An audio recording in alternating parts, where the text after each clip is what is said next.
Sergeant at Arms will please secure the chamber doors. Members, please take your seats. Madam Clerk, please call the roll. Mr. President. All right, Senators, before we introduce the Reverend who will be giving the invocation, just want to ask for a special prayer tonight for the people of Turkey who have experienced an unbelievable suffering. I had the opportunity to be there over the summer, this past summer, just an absolutely magical, unbelievable place with incredibly warm people, and have some great Turkish friends who we did the trip with who are very, very, very worried. Part of the country that was hit was very old infrastructure, and they're really concerned about the outcomes here. 2 earthquakes in a 12-hour period. It's pretty horrific. So if we could just keep them in mind on tonight's invocation. And to do that, we have Pastor Chris Broadwell of Eastport United Methodist Church here in Annapolis, Maryland, guest of the distinguished senator from the 30th District. Please rise for the invocation.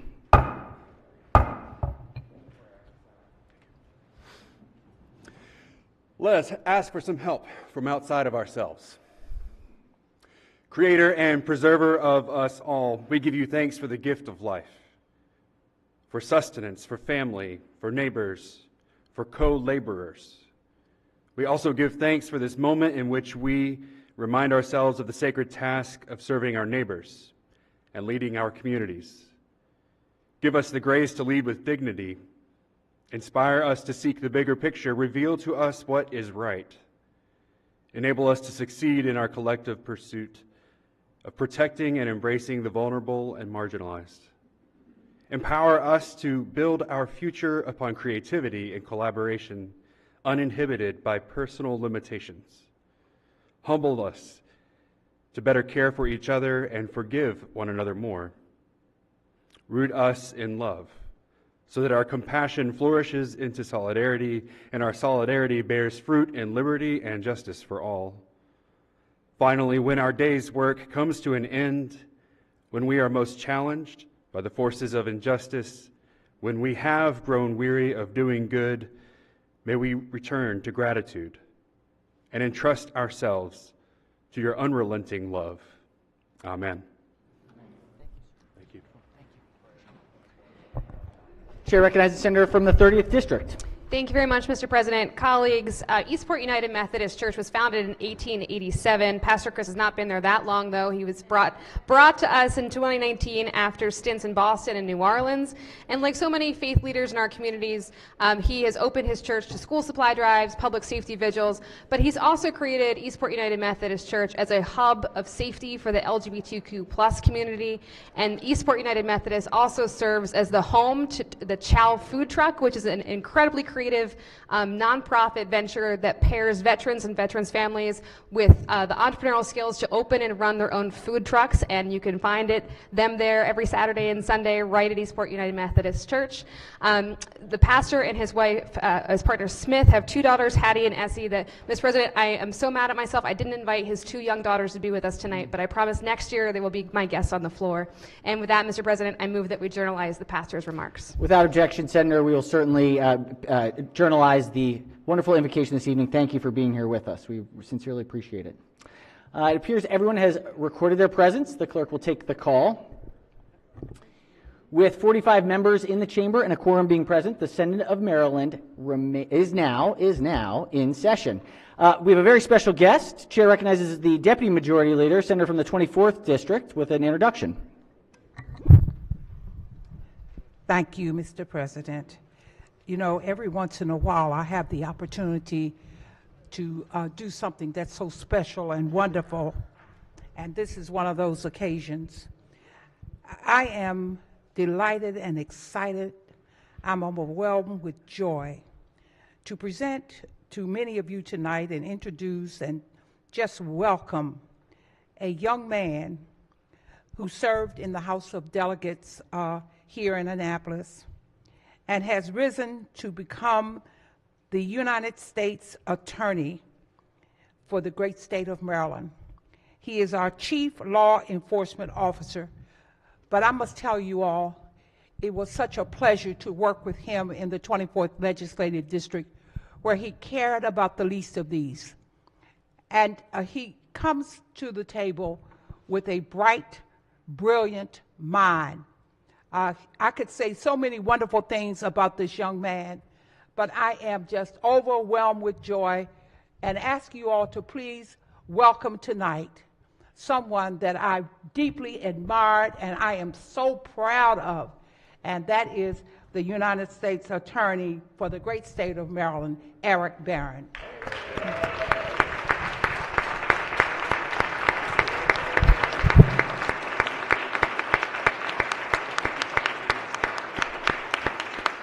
We had a great conversation before, but an even special note today. I don't know if folks saw this morning of the just heinous, horrific crime, but actually, it, sadly, in the midst of the hate, is a good news story because of the great work of law enforcement in the U.S. Attorney's Office. A pretty significant terrorist event was stopped, and so there was an arrest made of a connection for anti-Semitic attack that was being projected on our energy infrastructure, and the great work of our law enforcement and U.S. Attorney was able to head it before it could get enough steam, and just are incredibly thankful for his work there, but across the board, and the partnership and collaboration he's demonstrated since taking on the new job. It's just remarkable, and thank you. Thank you for your service. Thank you.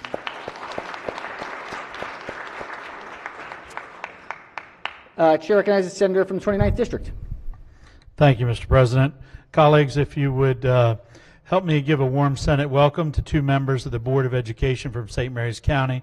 We have Kathy Allen, who's served, this is her 23rd year serving us, and of course, my wife, who's serving her 9th year. Welcome. Thank you for your service. Thank you. Other introductions. Chair recognizes Senator from Montgomery County.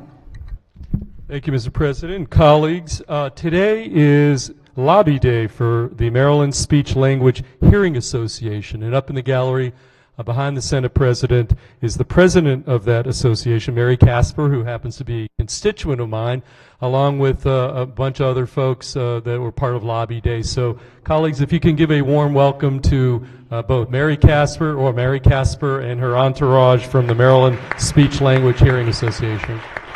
Thank you all so much for being here. I hope you've enjoyed your visit. Chair recognizes the Senator from Montgomery County. Thank you, Mr. President. A constituent of mine is coming to join us and visit us this evening. Her name is Mara Greengrass. She's up in the gallery behind me. Mara works for an incredible nonprofit doing important work across our country. She's an active public school parent in Montgomery County Public School, and she advocates here in Annapolis as a member of Jews United for Justice. Please welcome Mara Greengrass. Welcome. Thanks for being here this evening. Chair recognizes the Senator from the 14th District, Montgomery County. Thank you very much, Mr. President. Colleagues, I have a great constituent here, but also someone who I work with in my office. I just wanted everyone to give a warm welcome. The first time actually in the Senate when it's doing its procedure. Someone who I work with, Fitzgerald Mofer. Welcome to the Senate. Welcome. Please give him a hand. Thank you so much for your work. Thanks for being here. Great to see you. Wonderful. All right, other introduction. Chair recognizes the co-chair of the Protocol Committee. I think we have some pages to introduce. Thank you, Mr. President. On behalf of the co-chair, I'm pleased to introduce this week's pledges. Let's, I actually practiced that. I apologize. Yeah, I have the honor of introducing this week's pages. So I urge the body to put your hands together and make some noise for this week's pledges, or pages. I am stuck. I'm stuck. Well, this is no laughing matter because the first page happens to be my constituent. It's Evelyn Bennett from Dorchester County, District 37B. All right, Evelyn. Welcome. Our next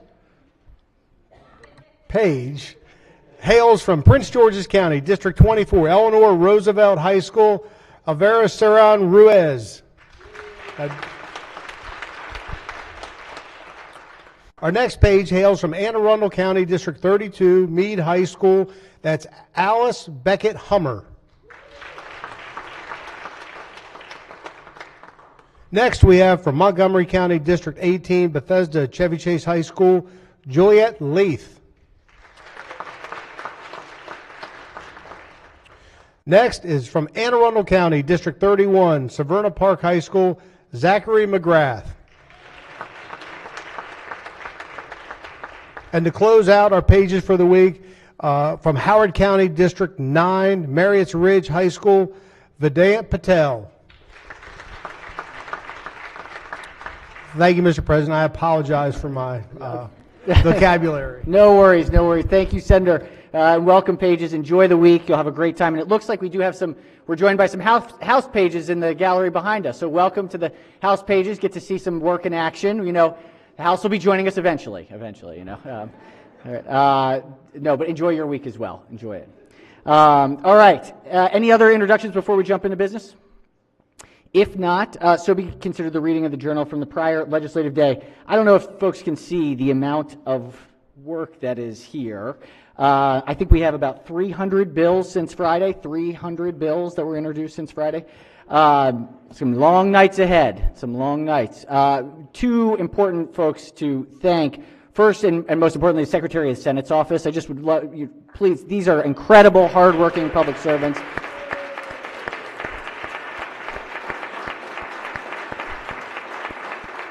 They are just doing incredible work to facilitate, to make sure that we can all be our best. So thank you, thank you. And then, of course, to the bill drafters at DLS, to the entire amendments office team that was bill drafting, all of the members who were drafting bills over these last 2 weeks, they have been slamming it home to make sure that they could hit the deadline. And it appears by the unbelievable, overwhelming number of bills that they have done quite a job. So thank you to DLS for your incredible work.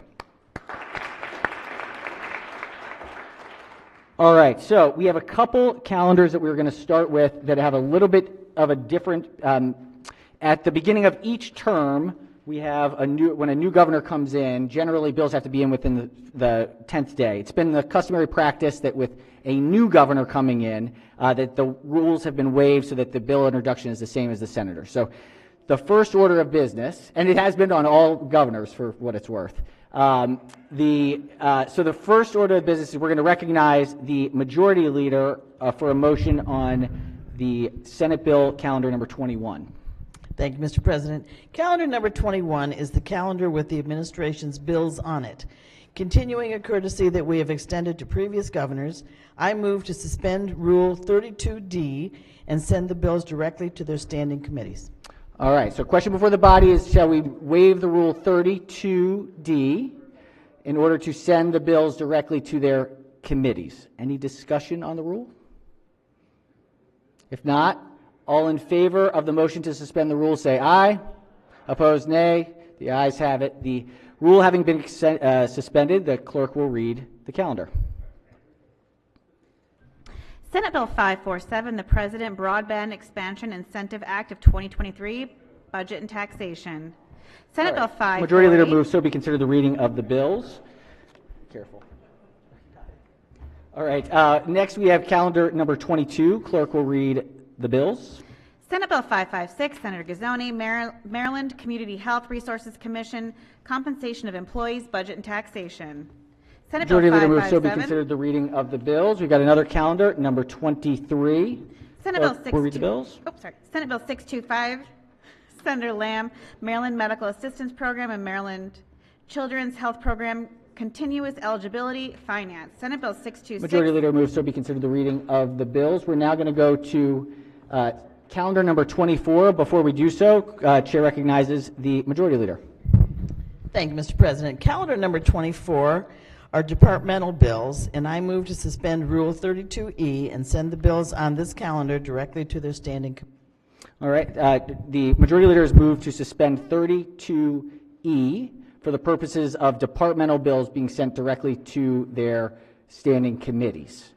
Any discussion on the Majority Leader's motion? All in favor of the motion say aye. Opposed, nay. The ayes have it. The rules having been suspended, the clerk will read the calendar.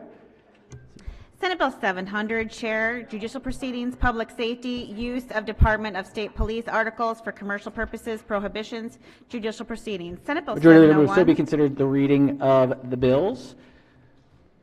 The more administration, I'm sure, appreciates the Senate's operations this evening. Next, we have the calendar number 25. Clerk will read the bills. Senate Bill 733, Carroll County Senators, Carroll County Commissioners, Districts, Alterations, Education, Energy, and the Environment. Senate Bill 734. Majority Leader moves so be considered the reading of the bills. We have calendar number 26. Clerk will read the bills. Senate Bill 808, Senator A. Washington, Maryland, General and Limited Power of Attorney Act, Assistance with Governmental Benefits and Programs, Judicial Proceedings. Senate Bill Majority Leader 809. moves so be considered the reading of the bills. We're now on Senate calendar number 27. These look like joint resolutions. Clerk will read the bills. SJ1, Senator Reedy, United States Constitution Amendment, Convention Limitations on Federal Power, Education, Energy, and the Environment. Majority Leader moves so be SJ2, considered the reading of the bills. It's at Article 5. All right. We've got calendar number 28. Clerk will read the bill. SB 860, Senator Kagan, State Board of Elections, Procurement Oversight, Education, Energy, and the Environment. All right. Oh, bond initiatives. All right, we've got bond initiatives now. This is bond initiatives, calendar number 15. Clerk will read the bond initiatives. Number 1, Senator Bailey, Great Mills High School, press box replacement, budget and taxation. Number 2, Senator Majority Leader moves so be Bailey. considered the reading of the bond initiatives. We've got another one. Number 16. Clerk will read the bond initiatives. Number 1, Senator Ellis, Boys and Girls Club of Southern Maryland, Indian Head, budget and taxation. Number 2, Senator Ellis, Willing Helper Society renovation, budget and taxation. Majority Leader moves so be considered the reading of the bond initiatives. We've got some reassignments. We've got 5 of them. Let's just go ahead and do them in order. The clerk will read the first announcement. In accordance with Rule 33D, the following legislation has been reassigned as indicated below. SB 421, Senator Hedelman, reassigned to Finance. Message having been read is adopted. Clerk will read the next announcement. In accordance with Rule 33D, the following legislation has been reassigned as indicated below. SB 423, Senator Beidel, reassigned to Education, Energy, and the Environment. Message having been read is adopted. Clerk will read the next announcement. In accordance with Rule 33D, the following legislation has been reassigned as indicated below. SB 429, Senator Quarterman, reassigned to Education, Energy, and the Environment. All right, message having been read is adopted. Clerk will read the next message. In accordance with Rule 33D, the following legislation has been reassigned as indicated below. SB 5110, Senator Ellis, reassigned to Budget and Taxation. Announcement having been read is adopted. Clerk will read the last announcement. In accordance with Rule 33D, the following legislation has been reassigned as indicated below. SB 514, Senator Lamb, reassigned to Budget and Taxation. Message having been read is ordered adopted. All right, we have a message from the executive. Clerk will read the message.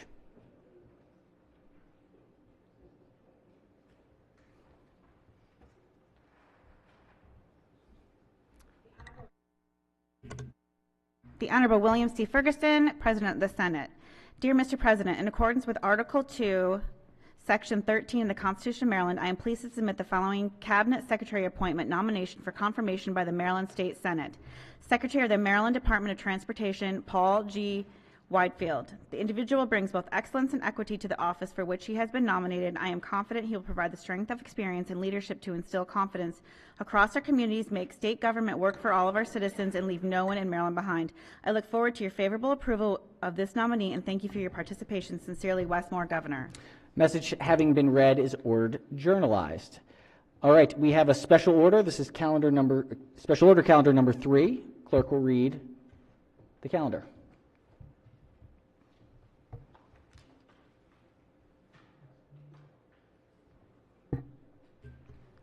Executive Nominations Report number 1. The report on the Committee on Executive Nominations. The question is, will the Senate advise and consent to the nominations of the executive? By order, Nicole M. Alexander, Secretary. All right. The question before the body is, will the Senate advise and consent on the nominations of the executive? This was the prior weeks, and the chair has already waived to hear it in open session, which we are currently in. Is there any discussion? Or actually, the chair recognizes the chair of the committee. Mr. President, if people want to look at the list, it's on their laptop under other, I don't know, other news. I don't have my laptop, and I apologize. The other section. Yeah, the other section for the list that we approved last week. Excellent. And senators, are there any nominees that the senators would like to separate out? If not, question remains, will the Senate advise and consent to the nominations of the executive? A green vote will be to support those nominations. A red vote will be to reject. The clerk will call the roll. Mr. President? Has everyone recorded their vote? Anyone wish to change their vote, explain their vote? If not, the clerk will take the call. With 45 votes in the affirmative, the Senate unanimously advises and consents to the nominations of the executive in report number 1. All right, let's do a quorum call before a third reading calendar. Mr. President? Has everyone recorded their presence? All right, the clerk will take the call. With 45 members in the chamber and a quorum being present, the Senate of Maryland remains in session. This is Senate third reading calendar number 3. Clerk will read the first bill.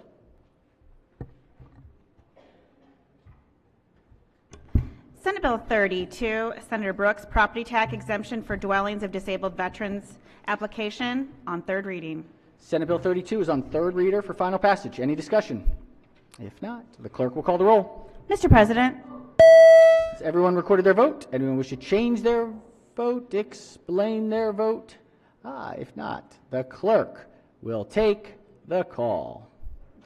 With 45 votes in the affirmative, Senate Bill 32, having received a constitutional majority, is declared passed. First bill across, first bill. Clerk will read the next bill. Senate Bill 55, Senator West, Maryland Estate Tax Portability Time Period for Election on third reading. Senate Bill 55 is on third reader for final passage. Any discussion? If not, clerk will call the roll. Mr. President? Has everyone recorded their vote? Anyone wish to change their vote, explain their vote? If not, the clerk will take the call. With 45 votes in the affirmative, Senate Bill 55, having received a constitutional majority, is declared passed. Clerk will read the next bill. Senate Bill 61, Property Tax Credit, Public Safety Officer, Senator Bailey. Senate Bill 61 is on third reader for final passage. Any discussion? If not, clerk will call the roll. Mr. President? Has everyone recorded their vote? Anyone wish to change their vote, explain their vote? If not, the clerk will take the call.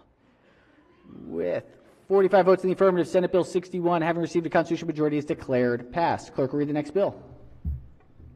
Senate Bill 70, Senator Kramer, Income Tax Subtraction Modification, State Law Enforcement Officers. Senate Bill 70 is on third reader for final passage. Any discussion?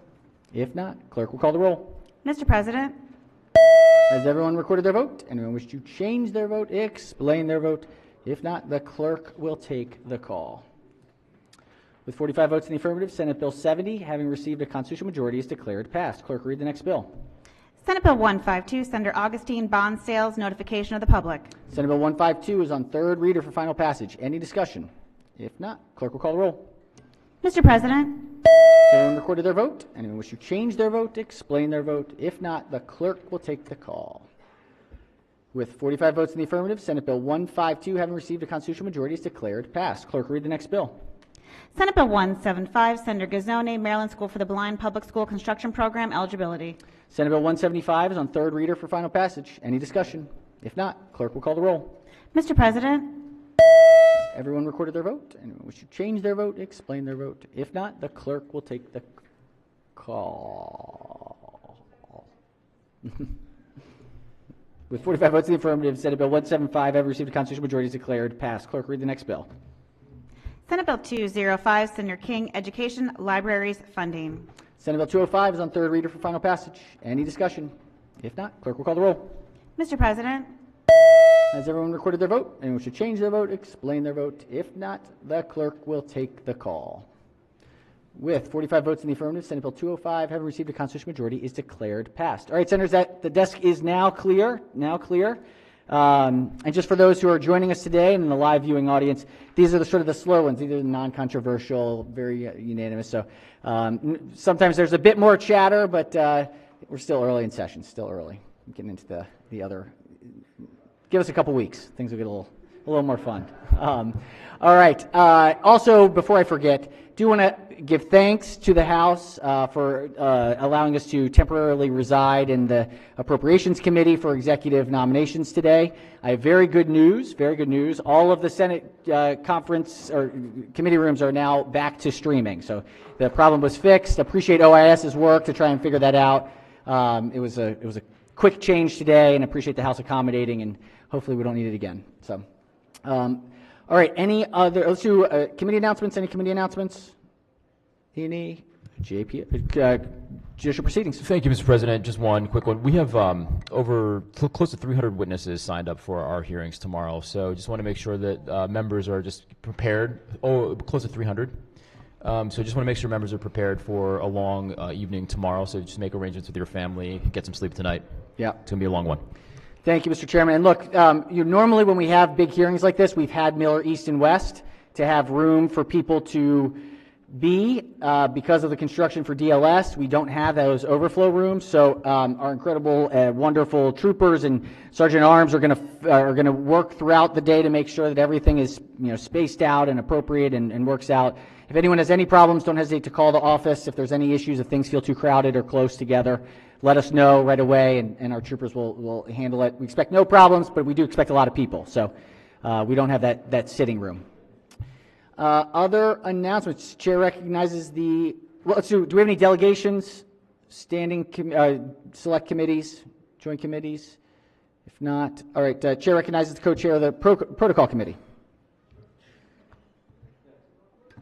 Thank you, Mr. President. On behalf of the protocol committee, it's an exciting time for us to. I've got two announcements. There's the good one and then the more difficult one. But I want to do the good one first. We're very excited to publicly announce the birthday of our chairman. Permission to use the senator's name. Senator may proceed. Chairman Will Smith. Tonight is his birthday. Please make some noise for our chairman. He's got a long day tomorrow. He needs our support. No place he'd rather be. And so on behalf of the protocol committee, I want to thank the body for that warm recognition. And the more difficult announcement that we need to make is to remind the body that we do have protocol dues. And dues are due. We have a list. So we got a list. We're keeping a list. We know who you are. You know who you are. And we just want to encourage everybody to keep that in mind as we plan some activities for later during the session. They can stop by the co-chair, permission to use the senator's name. Senator may proceed. Senator Guile, whose office is in Senate Finance. It may be a little difficult to find. You can stop by my office. It's very easy to find. It's up on the 4th floor of the James Building. Just take a right in 402. So we want to encourage you to remember your protocol dues. Thank you, Mr. Co-Chair. All right, excellent. All right, before we adjourn, we do want to recognize the senator from Baltimore City. Thank you, Mr. President. First, on behalf of the Executive Committee of the Legislative Black Caucus, I want to thank you for kicking off Black History Month last Wednesday. And is our practice in the caucus is to share a moment in history. So different members will do that on Monday nights, so once a week. This week, permission to use the senator's name. Senator may proceed. This week we will hear from Senator Michael Jackson. Excellent. Chair recognizes the senator from the 27th District. Thank you, Mr. President. Thank you, Madam Chair. I think you're a chair over there in the Black Caucus. The senator from the 43rd Legislative District. Every member will be receiving a document on your desk, which is going to be related to the few brief words that I'll be speaking here. Mr. President, colleagues, our dynamic team that ensures we move Maryland's agenda forward, including our floor pages, in action, you see them tonight, and our guests here in the gallery and following us from home. Maryland has a very storied history, rich with the reality of who we are and filled with snippets of our potential if we choose to learn as we lead. Tonight I want to very briefly speak about one of Maryland's unsung heroes and leaders whose decision to fight for what's right without concern of her well-being became a monumental moment which resulted in a historic movement here in the state of Maryland and across our country. Humor me, or come along with me to circa 1937. 1937, imagine. A young black woman, single, 1937 in Calvert County, Maryland. Put yourself in her shoes. Harriet Elizabeth Brown, a Calvert County's own civil rights pioneer, who was pivotal in the struggle to ensure pay equity for public school teachers regardless of their race. 1937. Imagine that. At 30 years of age, she successfully challenged the Calvert County public school systems for paying African American teachers about half of what equally qualified white teachers earned. Guess who her attorney was? It's a learning moment, folks, as we lead, correct? Thurgood Marshall. So, Maryland always leads. Maryland is always the trendsetter in our country. Thurgood Marshall, Harriet Elizabeth Brown, the original, 1937, folks, the original Brown versus Board of Education. This country celebrates 1954. Maryland needs to celebrate 1937. Just a little snippet for you. 2 days after the settlement of the Calvert County School Board with Mrs. Brown's case, the governor of the state of Maryland agreed to support her efforts, Governor Harry Nice, and pledged to support legislation and budget increases to equalize salaries paid to black and white teachers across the state. Her attorney, as I mentioned, the 29-year-old NAACP attorney, Thurgood Marshall, who later became a Supreme Court justice. Mrs. Brown's 14th Amendment case was a turning point for pay equity for African American teachers. In fact, the day after the settlement, the governor made his public pledge to support her. The NAACP attorneys soon won in federal court when neighboring Anne Arundel County decided to litigate rather than settle their case. With the governor's support, a victory in the federal court, and continued pressure from the NAACP teacher pay cases, the Maryland General Assembly in 1941 passed a law equalizing pay for black and white teachers across our state. Buoyed by these Maryland successes, the NAACP took on unequal teacher salaries based on race in school districts across the South. Let's remember, Maryland is below the Mason-Dixon line. We're talking 1941 now. In his meticulous research in 2012, in his 2012 book, Young Thurgood, Baltimore's own Larry Gibson rightfully called Mrs. Brown's case a huge boost to the NAACP and the teachers' equalization movement, not just in Maryland, but throughout the South. Ms. Brown went on to a long career as a distinguished educator in Calvert County, retiring after more than 40 years as a Calvert County teacher and school principal, and passing away on January 1st, 2009 at the ripe old age of 101.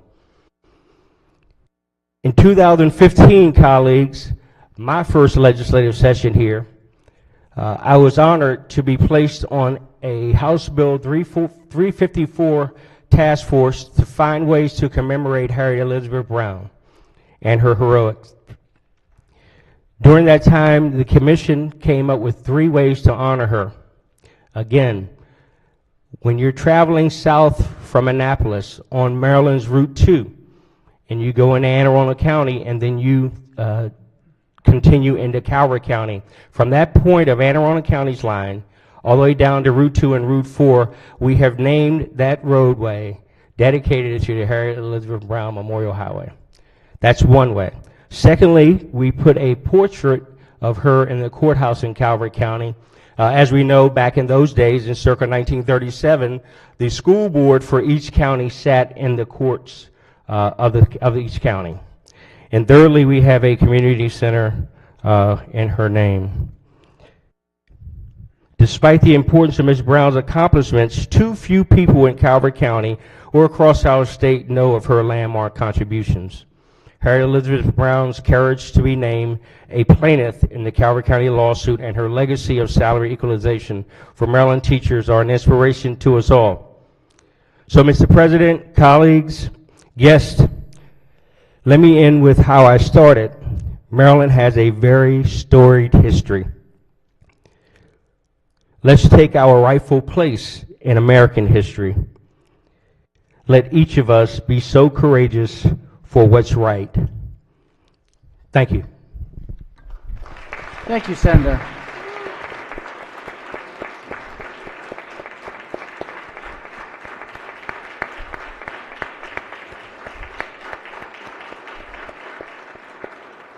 Thank you, Senator. Much, much appreciated. Yes, President. Chair recognizes President Pro Tem. Yeah, Mr. President, thank you so much for those very stirring words. I ask that they be journalized. Without objection, we will journalize those, that reflection this evening. Chair recognizes Senator from the 18th District. Thank you, Mr. President. Point of personal privilege. Senator may proceed. Thank you. I apologize for ending on a down note here. Many of you know our colleague and new delegate, Aaron Hoffman. Aaron is a teammate, a colleague, and a friend. Over the weekend, his brother, Jake Hoffman, just 39 years old, passed away. Jay was a light of joy and love to those who knew him. I hope you'll keep Delegate Kaufman and the entire Kaufman family in your thoughts and prayers this evening and this week. Excellent. Thank you, Senator, for that. It's awful. It's terrible. I'm so sorry to hear that. I didn't know that. All right. Any other announcements before we adjourn tonight? If not, let's do a quorum call before. Mr. President? Has everyone recorded their presence? If so, the clerk will take the call. With 45 members in the chamber and a quorum being present, the Senate of Maryland remains in session. Chair recognizes the Majority Leader. Thank you, Mr. President. I move the Senate of Maryland stand adjourned until Tuesday, February 7th at 10 a.m. Without objection, so ordered. Have a safe night. See you all tomorrow morning.